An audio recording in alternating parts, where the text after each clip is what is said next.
హిమవంతుడు ప్రార్థన చేస్తాడు, అమ్మా నిన్ను చూస్తూ ఉంటే నీలో 1000 తలలతో 1000 చేతులతో కూడుకొని ఆదిశేషుని పైన పడుకున్నటువంటి నారాయణమూర్తి వలె కనబడుతున్నావు నీవు. అమ్మా నిన్ను చూస్తూ ఉంటే జడలను ధరించినటువంటి త్రిశూలధారైనటువంటి పినాకి వలె నీవు కనబడుతూ ఉన్నావు అన్నాడు. తాత్పర్యం ఏమిటి అంటే ఈ జగత్తంతా కూడా ఆమె చేత వ్యాపించబడినది, కానీ ఆమె ఎక్కడా కనిపించదు. అది చాలా విచిత్రమైనటువంటిది. ఆమె అంతటా ఉంటుంది, కానీ ఆమె ఎక్కడా కనిపించదు. ఇప్పుడు మీలో కూర్చునే శక్తి ఉన్నది కదా, ఏది ఒకసారి కూర్చునే శక్తిని చూపండి అంటే చూపుతారా? మాట్లాడే శక్తి నాకున్నది అంటే మాట్లాడే శక్తిని నేను చూపగలుగుతానా? వంట వండేవాడు వండే శక్తిని చూపలేడు, తినేవాడు తినే శక్తి ఏదో చూపు అంటే చూపలేడు. చూపాలి అని చెప్పంటే ఒకటే, తినడం చూస్తూ ఉంటే చాలు, వింటూ ఉంటే చాలు, చెప్పుతూ ఉంటే చాలు. కార్యరూపాన్ని దృష్టిలో ఉంచుకొని ఈ శక్తి వీనికి ఇటువంటిది అని మనం గుర్తించగలుగుతాం. అదే శక్తికి సంబంధించినటువంటి నిజమైనటువంటి స్వరూపమై ఉన్నది. ఈ విధంగా యథార్థమైనటువంటి మాటలు మాట్లాడుతూనే ఉన్నాడు. ఇంతలో అంధకాసురుడు మళ్ళీ రెండవసారి దండయాత్ర చేసినాడు. శంకరుడు వచ్చినాడు, అయ్యా వెళ్ళకు అని అన్నా కానీ శంకరుడైతే ఏమిటి వాడు నా కింకరుడు అని బయలుదేరి వచ్చినాడు. నారాయణమూర్తి చెప్తున్నాడు, ఏమయ్యా శంకర, ఇప్పటిదాకా ఆవిర్భవించినటువంటి యోగిని గణాల చేత వాడు చెల్లా చెదురైపోయినాడు, వాడు మళ్ళీ ఇప్పుడు యుద్ధానికి వస్తున్నాడు అనగానే శంకరుడు ఎదురు చూస్తున్నాడు అని రాక కోసం పరిగెత్తుకుంటూ వచ్చినటువంటి వాడిని త్రిశూలాన్ని తీసి ఒక్కసారి బొడ్డులో గుచ్చి చేతి పైకి ఎత్తినటువంటి వాడి నాట్యం చేయడం ప్రారంభించినాడు తయితక అనుకుంటూ. త్రిశూలాగ్రేషు విన్యస్య ప్రణనర్త సతాంగతి. ఎందుకయ్యా నాట్యం చేస్తున్నావు అంటే, నా త్రిశూలానికి వాడు గుచ్చుకున్నాడు అన్న తర్వాత ఇంకా వాడు ప్రాణాలతో ఉంటాడు, చచ్చిపోయినాడు వాడు. ఎండిపోయిన మన ఇండ్లలో అప్పుడప్పుడు ఎండిపోయిన బల్లి కింద పడుతుంది కదా, వీడు కూడా నా త్రిశూలానికి చిక్కుకున్నాడు అని అంటే వాడి శరీరంలో ఉన్న బాగా వేడిగా ఉంటుంది ఆ త్రిశూలం. లోకాలను మొన్న మనం విన్నాం కదా, దక్షిణ యొక్క యజ్ఞం కాదు, లోకాలనే భస్మం చేసే సామర్థ్యం ఉంటుంది అది.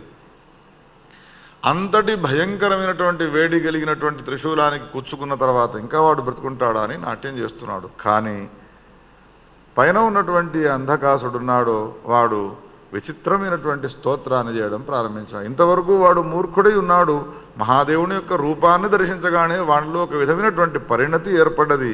నమామి మూర్ధ్నా భగవంతమేకం సమాహితాయం విదుః ఈశతత్వం పురాతనం పుణ్యమనంతరూపం కాలం కవిం యోగ వియోగ హేతుం వేదాంత గుహ్యోపనిషత్సు గీత సదాశివస్త్వం పరమేశ్వరోసి. చాలా అద్భుతమైనటువంటి స్తోత్రాన్ని చేసినాడు. ఒక్కసారి ఈ స్తోత్రాన్ని వినగానే త్రిశూలం నుండి కిందికి దింపినాడు. దింపితే ఉన్నది కింద పడిపోతాడా అన్నట్టుగా కొట్టకపోతాడా. నిజంగానే వాడి శరీరంలో ఉన్నటువంటి సత్వం అంతా వినది, ఎండిపోయినది శరీరం అంతా కూడా. పాపాలన్నీ పటాపంచలైపోయినాయి. మహాదేవుని యొక్క నామాన్ని వింటేనే మన పాపాలు పటాపంచలైపోతాయి. అటువంటిది మహాదేవుడు ధరించిన త్రిశూలాగ్రం పైన ఉన్నాడు, ఇంకా వానికి పాపాలు ఉంటాయా? అద్భుతమైనటువంటి స్తోత్రాన్ని విన్నాడు. ప్రీతోహం సర్వదా దైత్య, నీవు చేసినటువంటి స్తోత్రానికి నేను చాలా సంతోషపడ్డాను అని. నీకేం వరం కావాలనో కోరుకోనంటే మళ్ళా వాడే చిన్న చిన్న వరాలు కోరుకుంటాడు. అమెరికాకు పోయినాడు, అమ్మాయి నీకేం కావాలంటే చాక్లెట్ కావాలి అని కోరుకుంటుంది. అందుకని నా భక్తులు చిన్న చిన్న వరాలు కోరుకుంటారు అని భావించి నీకేం వరం కావాలనో కోరుకో అని అనకుండా నేనే నీకు వరం ఇస్తున్నాను. గాణాపత్యం మే సన్నిధానే వసామరహ. నా ఏ గణములు ఉన్నాయో ప్రమథ గణములు, ఆ ప్రమథ గణములను నేను ఒక అధిపతిని చేస్తూ ఉన్నాను అని చెప్పి ఆధిపత్యాన్ని ఇచ్చినాడు. కళ్ళ వెంబడి అశ్రుధారలు గారుస్తూ ఉన్నటువంటి ఆ అంధకాసురుడు పార్వతీదేవి సమీపానికి వెళ్ళినాడు, శివుని సమీపానికి వెళ్ళినాడు, పాదాల పైన పడ్డాడు. విభాతి యా శివాసనే శివేన సాకమవ్యయ హిరణ్యయేతి నిర్మలే నమామి తామిమామజాం యదంతరాఖిలం జగజ్జగంతి యాంతి సంక్షయం నమామి యత్ర తాముమామశేషభేదవర్జితాం న జాయతే న హీయతే న వర్ధతే చ తాముమాం నమామి యా గుణాతిగా గిరీశపుత్రికామిమాం ముదాకరేణ పుస్తకం దధానమీశమవ్యయం. మన గురుగారు రాసినాడు ఈ ఛాయలో శంకరాచార్యుల వారి పైన. ముదాకరేణ పుస్తకం దధానమీశమవ్యయం అని శంకరాచార్యుల వారి పేరు. క్షమస్వదేవి శైలజే కృతం మయా విమోహిత సురాసురైర్యదర్చితం నమామి తే పదాంబుజం. అద్భుతమైనటువంటి ఈ స్తోత్రాన్ని అమ్మవారి పాదాలపైన పడి చేసినాడు. అమ్మవారు కరుణించినది. ఏ భగవతి రాజరాజేశ్వరికి సంబంధించిన సౌందర్యానికి ముగ్ధుడై నారదుని యొక్క ప్రేరణ వలన ఆమెను పెళ్లి చేసుకోవాలి అని వచ్చినాడో అటువంటి మూర్ఖ స్వభావాన్ని తొలగించుకున్నటువంటి వాడై నేను చాలా అపరాధం చేసినాను, మానసిక అపరాధం, నా అపరాధాన్ని మన్నించవమ్మా అని అనగానే ఆమె దగ్గరికి తీసుకున్నది. తప్పకుండా ఈనాటి నుండి నీవు నా కొడుకుగా వ్యవహరిస్తున్నావు, నాకు 3 కొడుకులు 4 కొడుకులు, ఇప్పుడు 5వ వాణివి నీవైనావు అని వీణ్ణి కూడా కొడుకుగా అంగీకరించి స్వీకరించినది. నిజానికి పుట్టినది వీళ్ళకే కదా, హిరణ్యాక్షునికి కొడుకుగా ఇచ్చినప్పటికీ ఇప్పుడు మళ్ళీ తాను కొడుకుగా స్వీకరించినది. ఇదైన తర్వాత ఈ ఘటన కాగానే ఆవేశముతో ఆకళ్లతో ఉన్నటువంటి నారాయణమూర్తి శరీరంలో నుండి ఆవిర్భవించినటువంటి ఏ మాతలున్నారో యోగిని గణాలు వాళ్ళంతా కూడా బాగా ఆకలవుతుంది అని పరిగెత్తుకుంటూ వచ్చినారు. బుభుక్షిత మహాదేవానుజ్ఞాదీయతాంత్వయ అంటే అప్పుడు వాళ్ళ నారాయణమూర్తి శరీరంలో నుండి వచ్చినటువంటి యోగిని గణాలతో శంకరుడు చెప్తూ ఏమన్నాడు అంటే, సముస్మృత విష్ణునా దేవ్యో నృసింహవపుషా పునః ఉపతస్థుర్మహాదేవం నరసింహాకృతించతం. నరసింహ రూపాన్ని ధరించినాడు నారాయణమూర్తి. ఉండగానే కొంచెం వాళ్ళకు భయం ఏర్పడ్డది యోగిని గణాలకు. సౌమ్య రూపాన్ని చూస్తే వాళ్ళకు భయం ఉండదు కదా. అప్పుడు నారాయణమూర్తి వాళ్ళతో అన్నాడు, ఎవరైతే ఈ లోకంలో నాకు సంబంధించినటువంటి భక్తులు ఉంటారో, శివునికి సంబంధించిన భక్తులు ఉంటారో, అమ్మవారికి సంబంధించినటువంటి భక్తులు ఉంటారో వాళ్ళ విషయంలో మీరు పరిగెత్తుకుంటూ వెళ్ళకండి, వాళ్ళను హింసించకండి.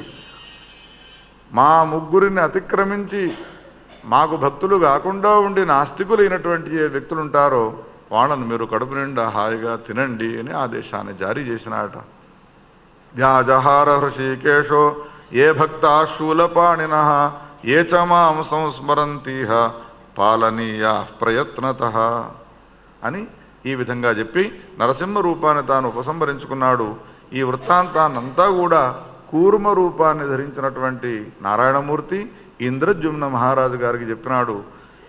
ద్వైత భావాన్ని తొలగించి అద్వైతాన్ని ప్రతిపాదించడం కోసం చెప్పినటువంటి ఈ కథ కేవలం ఇది ఒక్కటే కాకుండా ఇటువంటి అనేక కథలు ఈ పురాణంలో ఉండడం వలన ఎవరైతే అద్వైత అభిమానులైనటువంటి వ్యక్తులు ఉన్నారో వాళ్ళంతా కూడా నిరంతరం కూర్మ పురాణాన్ని అనుష్ఠానం చేసేటువంటి వాళ్ళై ఉంటారు.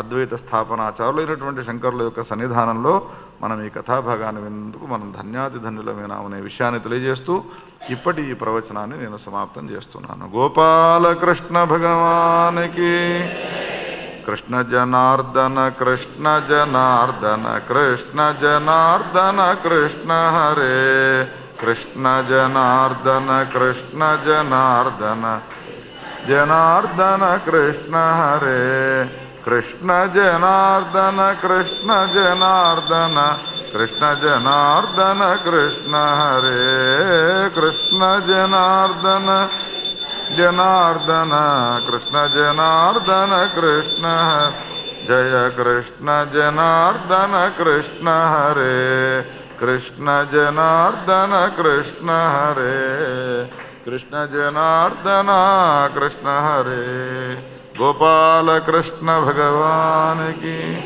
నమః. పార్వతీపతే హర హర మహాదేవ. స్వస్తి ప్రజాభ్యః పరిపాలయంతాం న్యాయేన మార్గేణ గోబ్రాహ్మణేభ్యः శుభమస్తు నిత్యం. లోకాः సమస్తాः సుఖినో భవంతు.